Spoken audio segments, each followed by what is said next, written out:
I mean, see on the internet a lot right now where you walk in the store and somebody complains about you not wearing a mask, and you reply back, well, I'm not wearing underwear either, so there's that. And so you get up here and it's like, did I remember? Yeah, I think so. I found a way to get around the whole wearing a mask thing. How's that? It just says to wear a mask. It doesn't say where to wear the mask. So just put it on your wrist and you're good to go. That works. I'm kind of fond of little beady ones. Actually, I had to wear one. It was like little beads, like your Arabian, stuff that the Arabian chicks. So. Come on. Everybody needs like a bedazzle. Bedazzle. That's it, I like that. Had to get those fit in. All right. Not going to do a whole lot of politics this morning because politics generally makes me angry. That's more of a Jeff thing. But I got a little bit of it. Get it out of the way first, be done with it. So I ain't got to worry about it. That way my hair can calm down. Okay, which button's which? Right is forward. That must be why the arrow's not off because that's the one he uses all the time. Yeah. There we go. Preachers. Good thing he's not here. And to further our country, men had guts. Preachers had even more guts. Because they not only took on the devil when they got up to preach, but way back then they were also, I'm going way back now, they also took on the British. You know where I'm going. Some of the preachers were members of what was called the Black Road Regiment. It was a name given to them by the British. It was kind of a derogatory thing. There's entire books written about it if you're so inclined.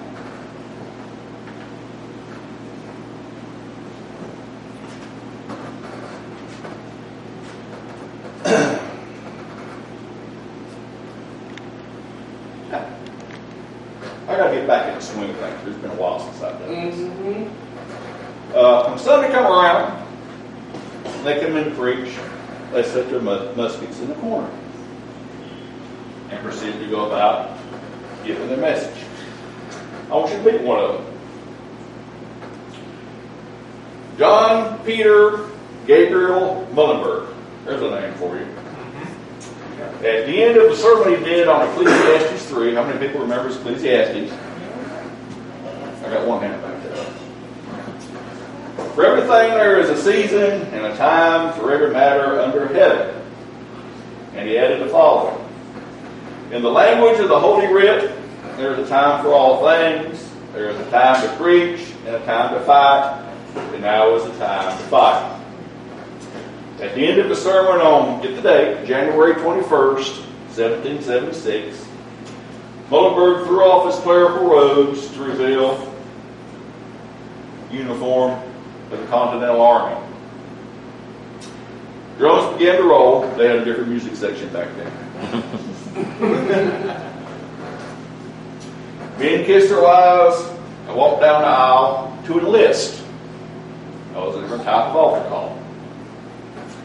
The next day, Pastor Muhlenberg led 300 men of the church to march off and join General Washington's Continental Army as the 8th Virginia Regiment.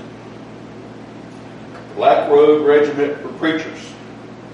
When the sermon was over, they picked up their muskets and went to war. Currently, we're not at war, but we are in a war in this country right now. It'd be clear, I don't carry a musket.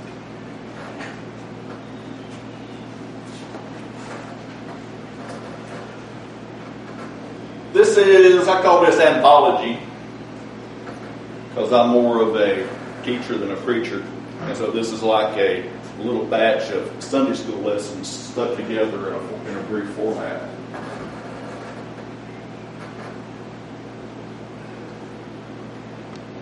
On the topic of apologetics. As much as believing in God is about faith, and Jesus is about faith, there is factual, scientific, verifiable stuff that goes with what we believe. That supports what we believe. Because when you're out there in the world, people ask you, why do you believe what you believe? And sometimes the answer of, it's my faith, often just isn't enough. What is it? Anybody want to stab at a definition? I like feedback. I'm one of those people. Apologetics? What is apologetics? What is apologetics? You got a definition on your brain? I take a stab at it. It's a lot of people always thinking about a situation going on. It's more of a, I hate the word the way it sounds, because it's not an apology for anything. It's a rebuttal. A rebuttal is a good thing.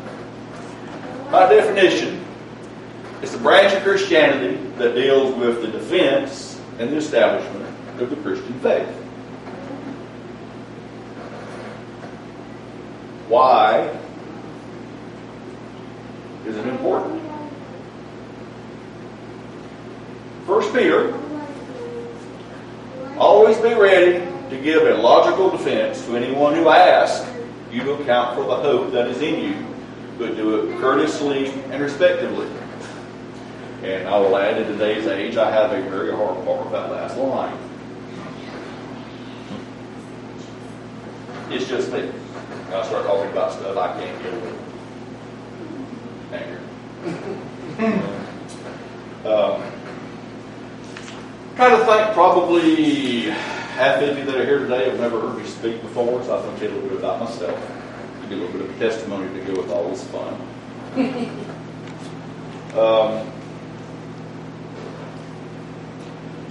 Mom and Dad must have believed in education when I was little.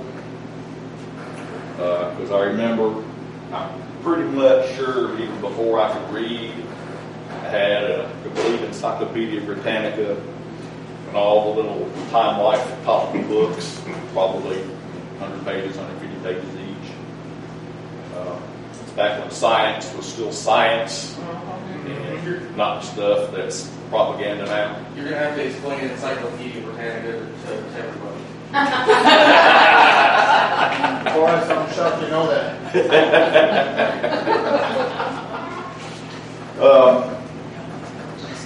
Really, when I was a kid, I could sit there all day and take the Time Life books and just look at them all day long. And I think I was reading by the time I was doing that. I enjoyed the pictures. They had a lot of pictures, at least to begin with. Animals, birds, plants, rocks, the Earth itself, the solar system. Back when Pluto was actually still a planet. Yes. Yes. Always will be. There you go. Oh, yes. My parents started me out in a private Catholic school in Gastonia, North Carolina, called St. Michael's. I was not meant to be Catholic though, because I remember, you get these images of stuff growing up, and you can't put them all together. But I remember going into the big church there. It was big to me. I was 6 years old. I guess everything was big. The class went in there, and we sat on the front row on the right-hand side. Right about there, I think about the empty chair. Well, they got the wood part of a pew that's not actually a pew in the front, and then you're sitting on the cushion behind it. And next thing I know, I'm throwing up all over the place. And every time I think of that, I remember The Exorcist. It's like, it's not a good sign. We had actual nuns back then. They were in their traditional black and white habits. And yeah, I got my hands on the side. For throwing up. Huh? For throwing up. No, just in general. Okay. Just in school. He didn't behave. I remember relieving pretty quick when I started throwing up, but that's where the image ends. Gotcha. Okay. That's because he didn't want to hold water next.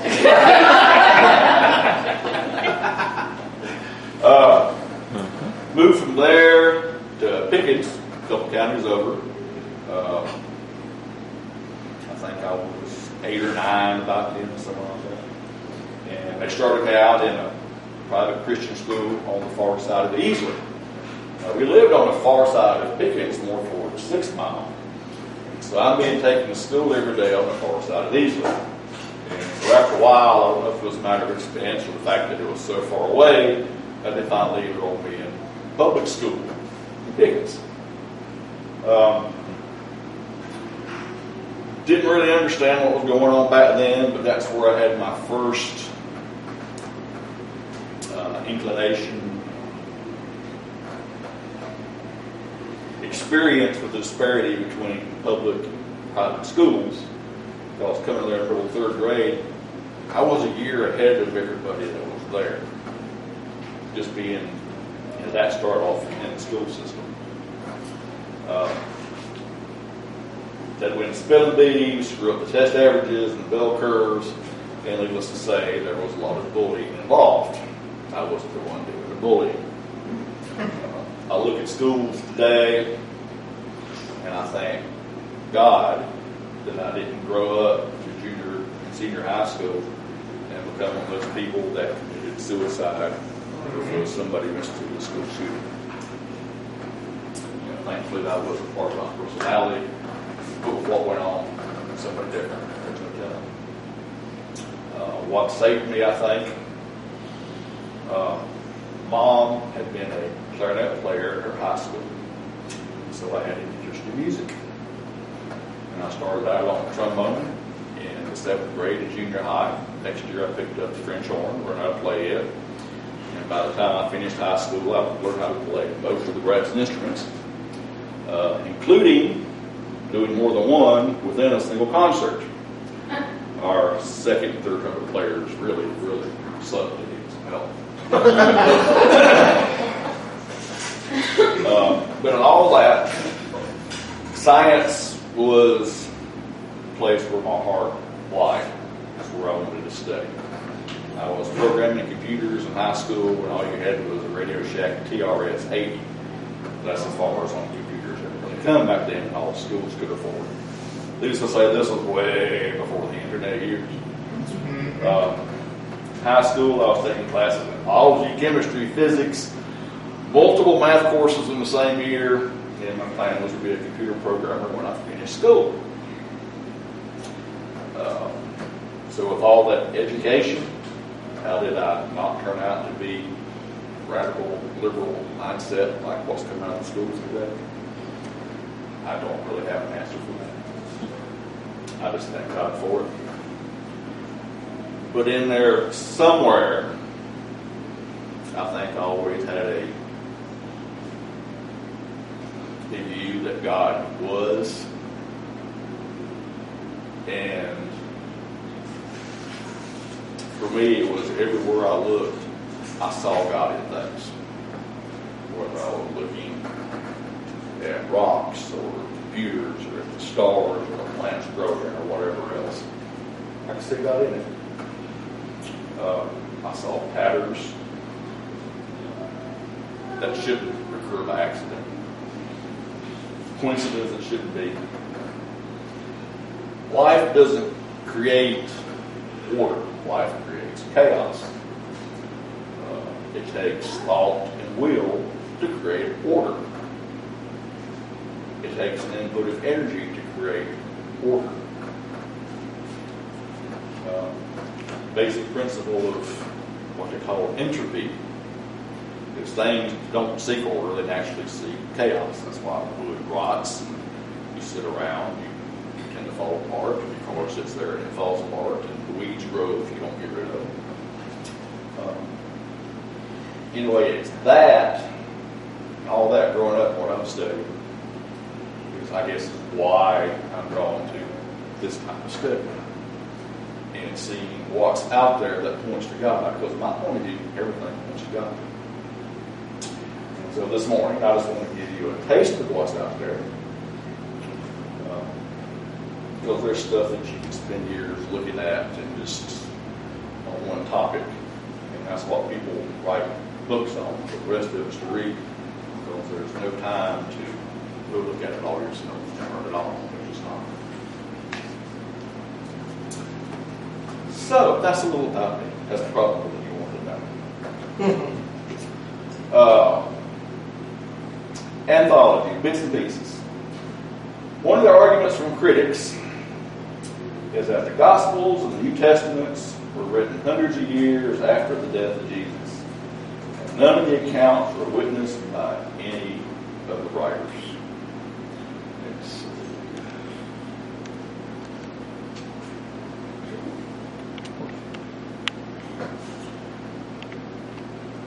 I want to read this, and especially this part here. There were and still are no original texts to translate. The oldest manuscripts we have are written down hundreds of years after the last apostle died. Over 8,000 of these old manuscripts with no two alike. And this is the view of people who don't believe in God, don't believe in the Bible. How do you answer that? What do you say when, the Bible is junk? It wasn't written by the people that actually supposedly wrote this stuff to begin with. None of it exists. Well, a lot of things have changed in the past couple decades. And so let's answer it objectively.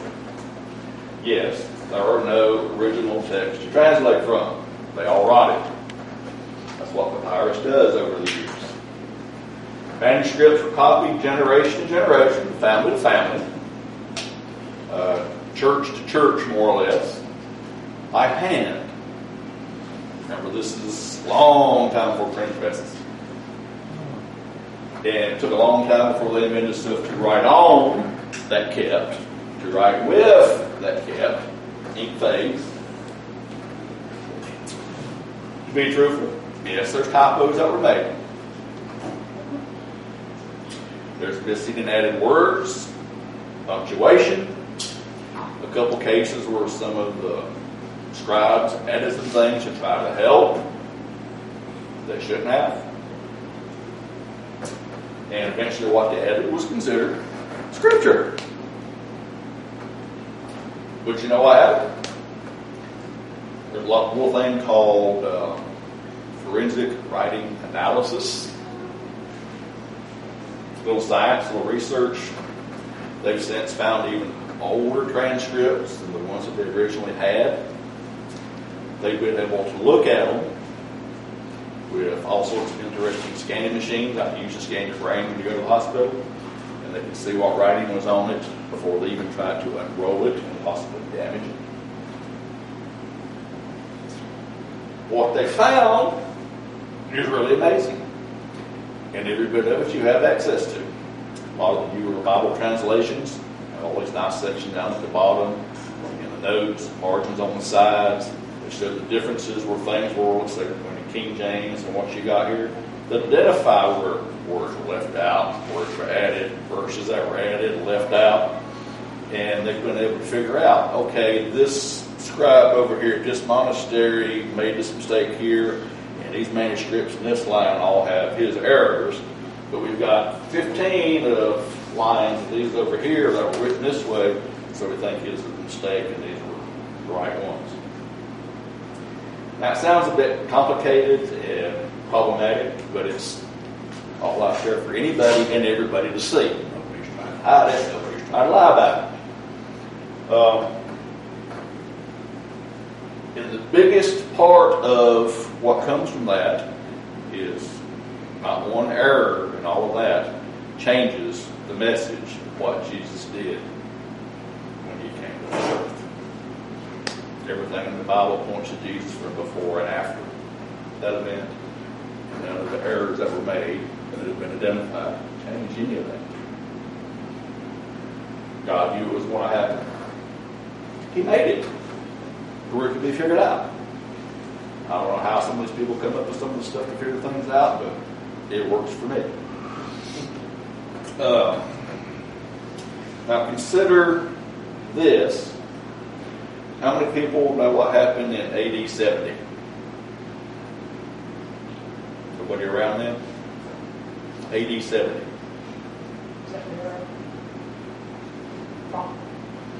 I don't know if he was the one then. I don't know what happened. I don't remember who the emperor was.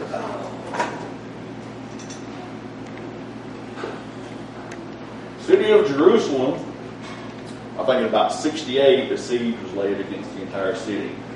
And in AD 70, the city was destroyed. And the temple was burnt down. And remember, the Hebrews were very meticulous at keeping records of everything that ever occurred. They had genealogy from Adam through Jesus and beyond. And except for the records lost during the Holocaust, Jewish people could probably tell you their entire ancestral line back to the days of their ancestors in slavery in Egypt.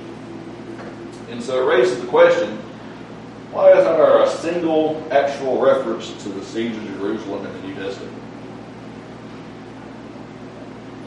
Well, if what was written in the New Testament was written hundreds of years after everybody then died, why wouldn't the biggest event in Jewish history prior to the Holocaust be recorded anywhere?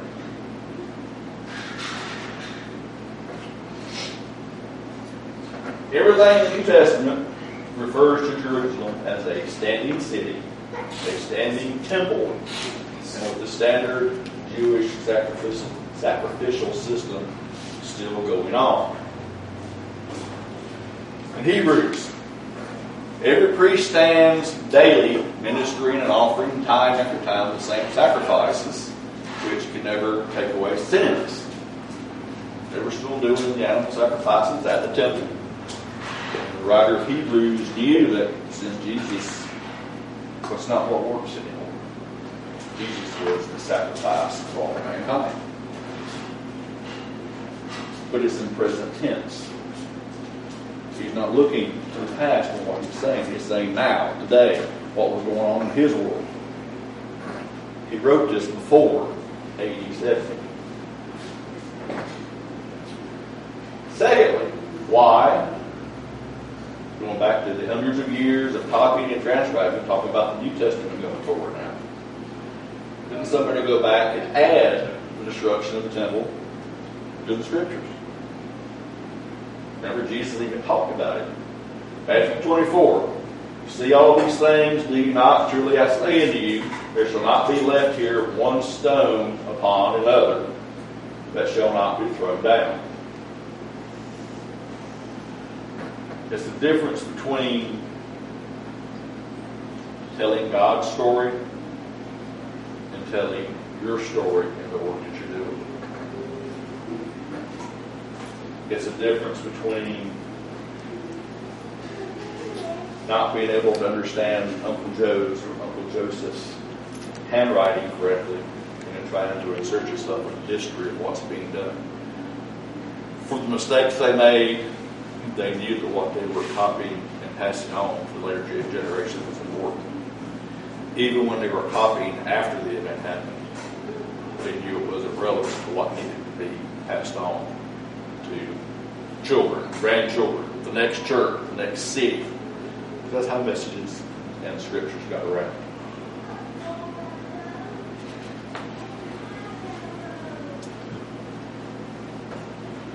Wandering the desert. Remember Moses and all of them heading out of Egypt and taken out of the unknown land. Well, they didn't like the idea of going into the promised land yet, so they had to do a bit of exploration personally and around places that I just don't really want to go myself. All the rocks and sand don't do a thing for them. Chapter 2 of Numbers gives a description of how the Israelites encamped in the desert and moved along during their years of wandering. It's one of those chapters that's kind of like the chapters where who begat who. This one had kid number 1, 2, and 3, and married such and such a daughter. We got this one and that one, and about then you want to fall asleep with your Bible. It's a very boring chapter. However, like all the things in the Bible, there are clues to other mysteries that you can skip over and not pay attention to. Like how did hundreds of thousands of Israelites set up camp day after day? You don't move. Well, if you add the numbers together, there's over 631,000 people in the desert moving around setting up camp. And you don't do it on a whim, without a plan. You don't set up and break down a camp with any sort of order. Now, there's a lot of side notes to this that I've lost over the years. I said why they did things the way they did. But the conclusion for most people was they set up something like this. Eastern tribes of Judah set up first. This map is sideways, by the way. East is on the bottom. Next come in the southern tribes of Reuben on the left. Third come in the tabernacle, surrounded by the Levites in the middle. The Holy of Holies itself always sat on the western side of the tabernacle, which would have been at the north side of the cross shown. Tabernacle itself is 75 feet wide, 150 feet long. If the Levites surrounded the tabernacle, the estimate is that the width is about the length of a football field, the length is about 2 football fields. And so the central area is about 4 acres. Next come in the western tribes of Ephraim at the top, and then the northern tribes of Dan to the north on the right-hand side to protect the Holy of Holies and the Levites in the central. Why does it look like this? Who knows? Nobody back then could have seen it from above.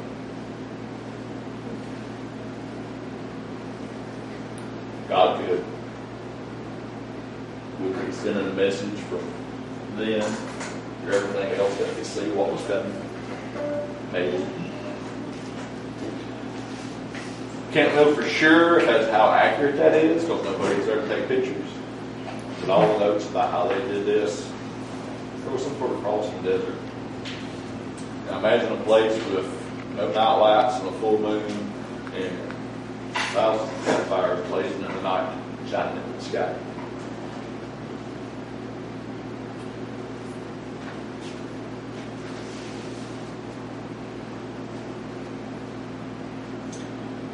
Patterns versus design.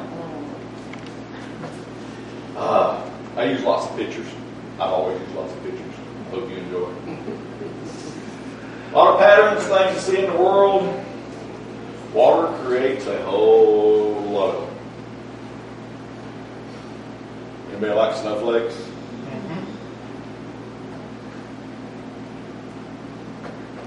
They do some wonderful stuff in clouds too.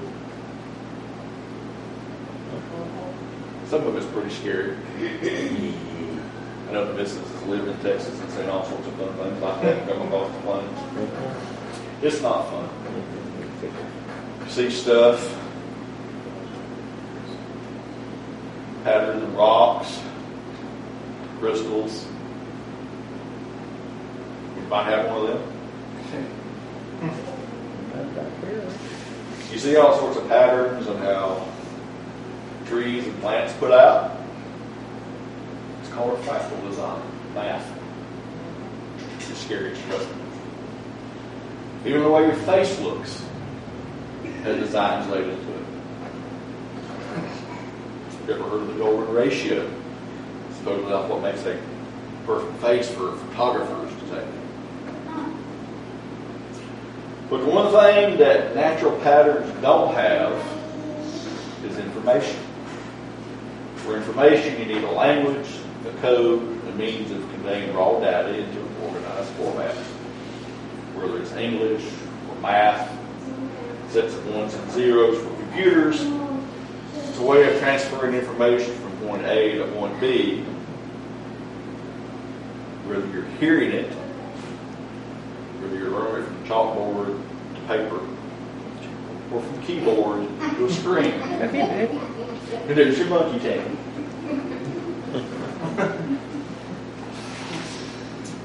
All these things have something very important in common. Somebody had to invent them. A mind had to invent whatever method is used to accomplish the task. Alphabet didn't just spring out of the ground. Somebody had to create it and teach it to somebody else. Everybody had to agree on it to make it useful for the people using it. Non-living things have patterns, like water, clouds, rocks. But they can't create codes. They can't create information. They may be information, but they can't create information. And they can't create a language. So tell me about this language. We use 4 characters from our alphabet for this language. DNA. And when you arrange it, it looks something like that. You take 4 characters. I had to look this up because it's been a long time. Take 4 characters, mix them together 3 at a time to make a word. It's sound like a computer word. That word is used to make an amino acid. It has amino acids together to make peptide chains. And peptide chains together to make proteins, which is what we're made of. They actually have a chart for them. A lot of those you've probably heard of. Some of them you take as supplements. Your DNA isn't a random assembly of chemicals put together by chance over billions of years of rolling the dice. The idea itself that your DNA is random is against the laws of physics, chemistry, biology, thermodynamics, and probably a lot of other studies that I can't remember off the top of my head. Because order takes an input of energy and purpose behind it. What is purpose? It's thought, intelligence, a mind. It's not random. DNA is actually layered, coded information that's used as a language to make every living thing on Earth. It's able to copy itself, for the most part, repair itself, and knows where it is within a living body. As somebody who was a computer programmer, it is the envy of every computer programmer out there. Microsoft only dreams that its operating systems and other software were like this. As a matter of fact, they're trying to figure out how it works so they can use the concept of it for their own uses. Let's see if it works. Yeah, it works. DNA even adapts on the fly. How many people have ever had a cold? Had a cold? Cold? Yeah, cold. You know, you never get the same cold twice. And hopefully we're not talking COVID like we don't go. The point is, your body figures out how to get rid of cold. It creates antibodies to fight a virus. And it saves that information in itself so that you never get the same cold again. Your DNA is essentially a self-replicating, remember your cells divide and make new cells, it's a self-replicating computer system with self-diagnostics, self-repair, and its own memory. The raw data that it contains in just one cell will fit on a couple of music CDs. The information that it contains, if they could ever figure out how it works, is on so many layers of operation that it's unreal. Because there's not enough raw data there to indicate how it does, what it does. It's that encoded. Now, there's not a single instance of a language, a message, or coded information that did not come from a mind or intelligence anywhere in the world.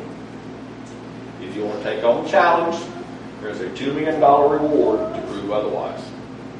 That's doubled in the past few years. It used to be just $1 million. Your Nobel Prize is worth $1 million. There's an award of 10 times that, $10 million, if you can figure out, here's how it reads, if you can replicate what happens in a cell, that would show how living cells intentionally self-organize, communicate, and adapt to their environment. In other words, here's all of your pharmaceuticals, technological computer companies want to find out how that thing works so bad so they can duplicate the ideas behind it. They're offering a $10 million reward for anybody that can just do that. That's how advanced that thing is.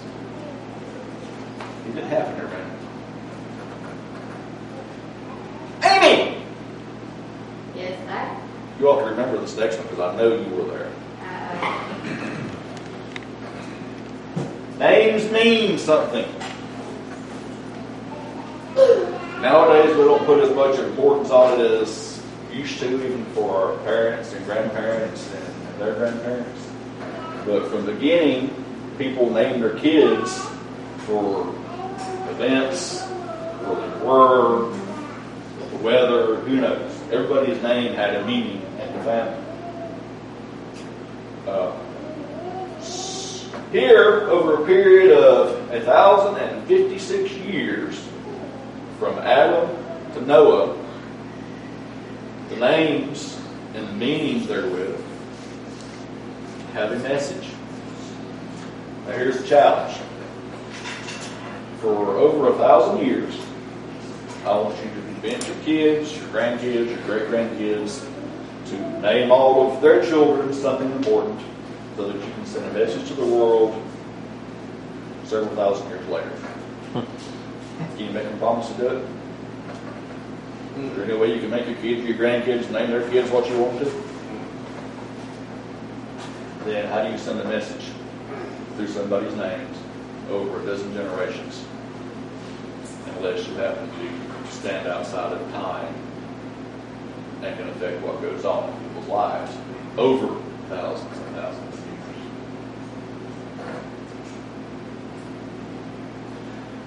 Names on the left in Hebrew and the meanings of the names on the right from Adam to Noah. And actually, if you do advanced studies on this, you can take that further and go the next generations from Noah forward, and there's messages there as well. They get a little more complicated and in-depth, but this is the simplest one out of the batch. If you read the English, man appointed mortal sorrow, the blessed God shall come down, teaching, his death shall bring the despairing rest or comfort.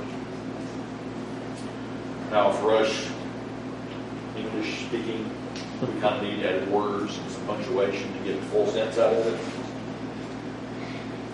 But you put it together, it looks like this. Man is appointed mortal sorrow, but the blessed God shall come down teaching that his death shall bring the despairing rest.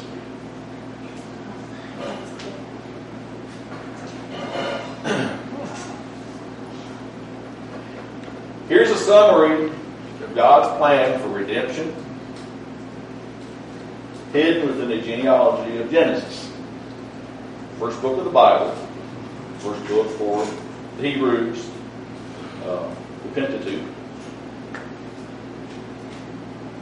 Convinced me that a group of Jewish rabbis deliberately contrived to hide the Christian gospel in their genealogy within their holy scriptures 1,600 years before the birth of Jesus, and done by people that wouldn't believe in Jesus anyway. Or God sending more messages in your Bible than you're aware of yet.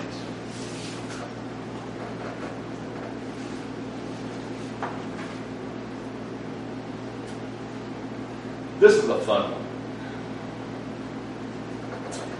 From a paper by Ku Shinbu, Rich Sheely, and Larry Hovey.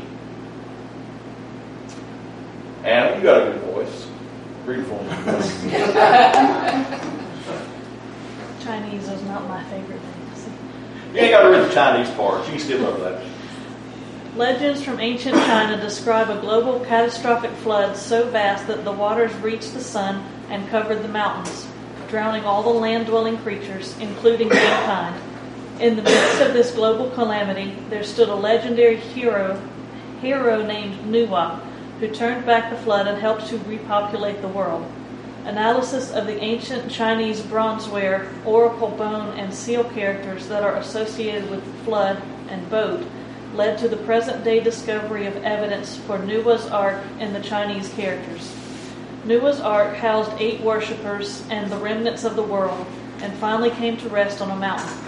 After the flood receded, the world began to be repopulated from the 8 people on the ark. Significantly, the Chinese account of the flood has been dated to 1000 BC, suggesting that the Chinese possess one of the oldest written records of the deluge. I've lost count. There's over 300 different recordings of what happened with the Great Flood as everybody spread out across the land. The tale was told to the children and grandchildren, and they wrote it down. And 300 different parts of our civilization recorded what happened. The Chinese version appears to be one of the oldest that still remains on the record, with some very interesting things found in our language. Now you got to remember, I wish little Jeff was here because he knows some Asian, I think Chinese. But your language and your alphabets change over time, even in English. Here's our current alphabet. This is what our alphabet used to look like. It was missing some letters. It had some extra letters. And some things sounded different back then. Yep. And I couldn't even pronounce what they are today, because I don't read them. Not something we ever see. I know the ampersand character at the end was pronounced et. And in shorthand, it's et c, as in etc. That's where that comes from. Same goes with the Chinese language. What they wrote on bone, remember, no paper, pencil back then. What they wrote on bone 3,000 years ago has changed a little bit compared to modern Chinese. Unlike many languages, Chinese don't have an alphabet, and it's not written as a series of letters, but rather as a series of pictures that have meaning and sound, called pictograms.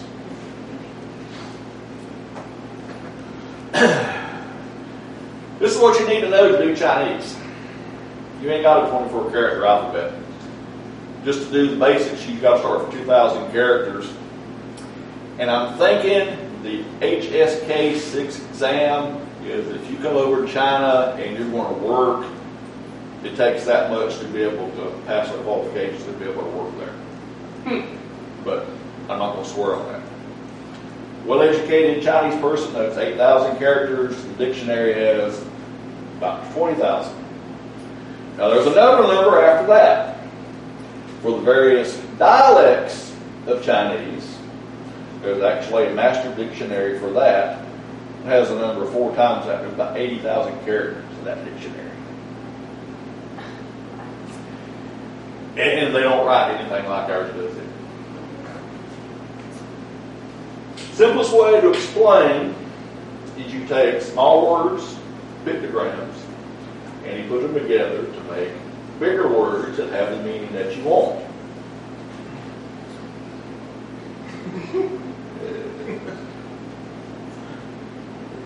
Chinese character for electricity. Put it together with the Chinese character for brain. What do you think you'll get? Brain power. Computer. Wow. Now, what happens when you add these together? Vessel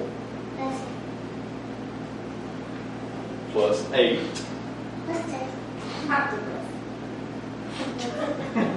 plus mouths to feed, which the way it is that translating with 8 mouths to feed is 8 people. And you get the old Chinese character for ship, large boat, the ark, in the old Chinese language. Missionary.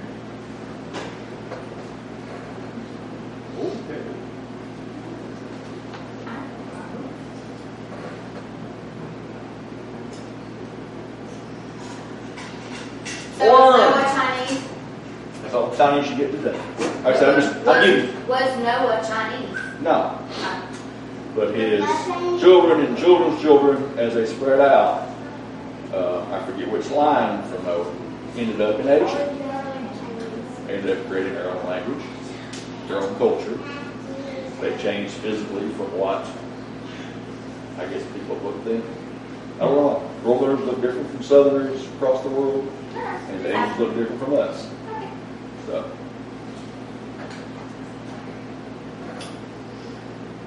Marianne, read us the 22nd Psalm snippets. My God, why hast thou forsaken me? Why art thou so far from helping me, and from the words of my roaring? All they that see me laugh me to scorn. They shoot out the lip, they shake the head, saying, He trusted on the Lord that he would deliver him. Let him deliver him, seeing he delighted in him. For dogs have compassed me, the assembly of the wicked have enclosed me. They pierced my hands and my feet.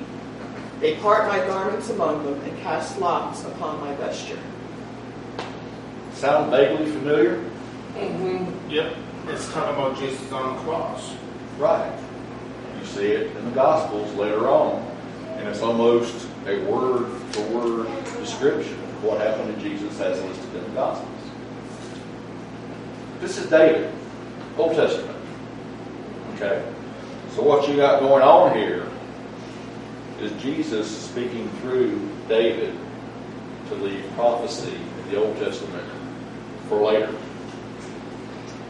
Now, in the middle of this is a very odd verse that makes no sense in the apparent context. Verse 6, But I am a worm and no man, a reproach of men and despised of the people. Jesus talking through David. So what does he mean by I am a worm? He's not pledging a fraternity. I did. I said those words 1,000 times, and I was pledging a fraternity. It gets old when you have to sing it too. But what does Jesus mean here? The Hebrew word, where are we?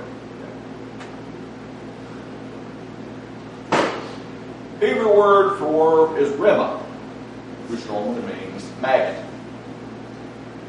But Jesus used a different word here. Talaf, which means crimson or scarlet worm.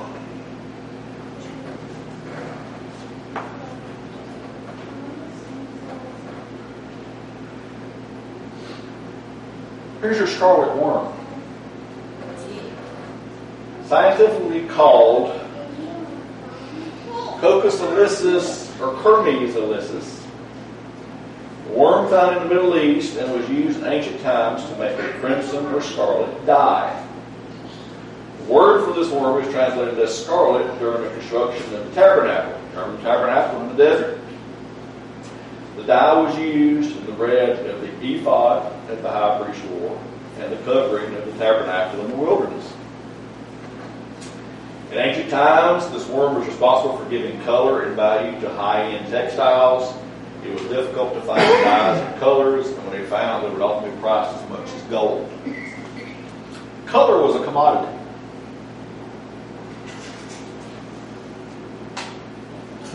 This is basically how they did it. You take the bugs, you grind them up into a powder, you put them into a liquid, and you soak your garments in the liquid. Basically what dyeing is today is just a matter of where the dye comes from back then.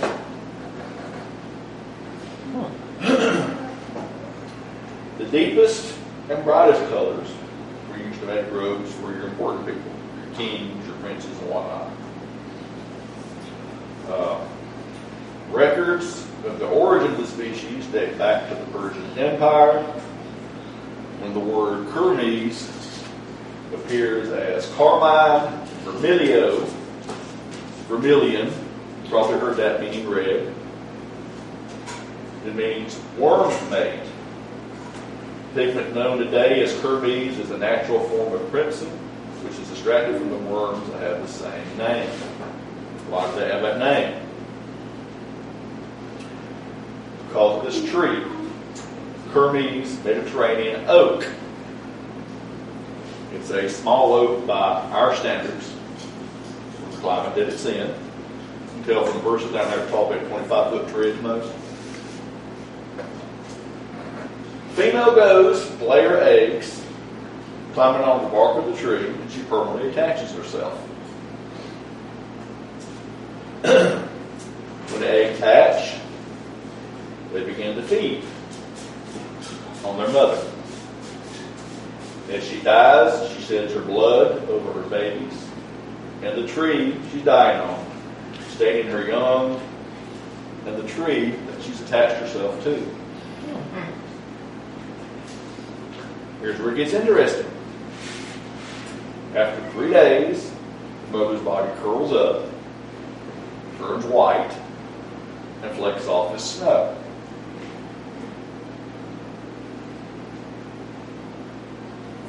There's been some theory, who knows, that the flaking off of snow might have been related to the manna of the Old Testament. But that's a whole different rabbit to chase. I'm not going there today. Isaiah 1:18. Come now and let us reason together, saith the Lord. Though your sins be as scarlet, for scarlet uses the root word sheni of to'ah. That word from before. They shall be white as snow, though they be red as crimson, where it actually uses to'ah. They shall be as wool. In essence, this is a description of what Jesus did for us in verse, shown in what exists in the world. He shed his blood to cover us, that we may be white as snow.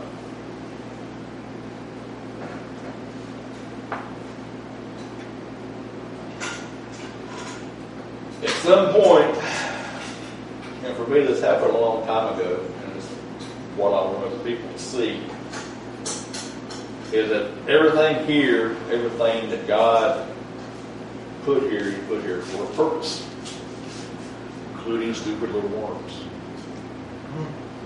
Things don't exist without a reason. Nothing on our planet exists just to take up space, even though there's times as a person you feel like you're just taking up space. But that's not the reality of the situation. There are coincidences. And everything you come across one way or the other does point back to God and the creation that He made.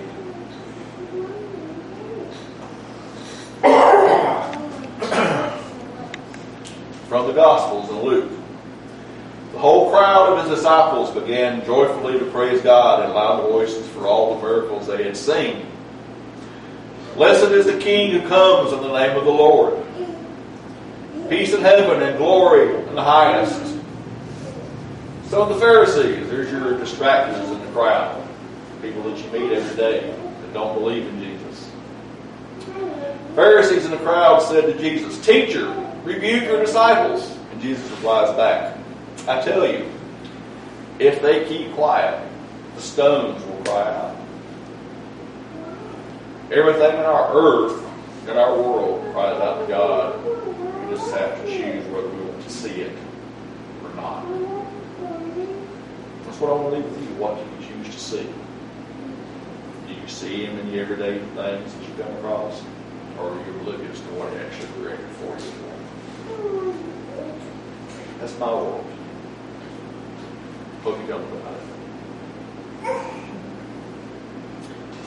Miss Anna, would you pray for us? Lord, thank you for